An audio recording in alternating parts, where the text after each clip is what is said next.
శ్రీగల భాగ్యశాలింగడు జేరుగ వత్తురు తారుదారే దూరాగమన ప్రాయాసమున కాదుట నోచియుననైన నిల్వనుద్యోగము చేసి రత్న నిలయుండని కాదే సమస్త వాహినుల్ సాగుర జేరుటెల్ల ముని సన్నుత మద్గుర మూర్తి భాస్కర.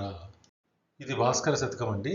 భావం: ఓ సూర్య భగవానుడా, సముద్రం విలువైన రత్నాలను కలిగి ఉన్న కారణంగా నదులన్నీ సముద్రంలో కలవడానికి ఉత్సాహం చూపుతాయి. అదేవిధంగా సామాన్య మానవులు తమకు కలిగిన నష్టాల నుంచి బయటపడటం కోసం ధనవంతుణ్ణి ఆశ్రయిస్తారు. ఇది సృష్టి ధర్మం. అంటే ఆపదలో ఉన్నప్పుడు ఆ ఆపదను తీర్చగలవారిని ఆశ్రయిస్తే ఉపయోగం ఉంటుంది. అలా కాక మరో ఆపదలో ఉన్నవారిని ఆశ్రయించడం వల్ల ప్రయోజనం ఉండదు.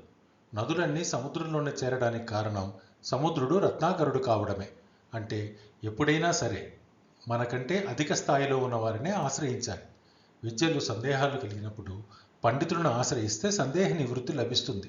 అంతేకాని చదువురాని అజ్ఞానిని అడగడం వల్ల ఉపయోగం ఉండదని కవి ఈ పద్యంలో వివరించాడు. నా ప్రజెంటేషను, ఈ కంటెంట్ మీకు నచ్చితే లైక్ చేసి సబ్స్క్రైబ్ చేసుకోండి. అదేవిధంగా ఈ పద్యము దాని భావము మీకు నచ్చితే నలుగురికి షేర్ చేయండి. నమస్తే.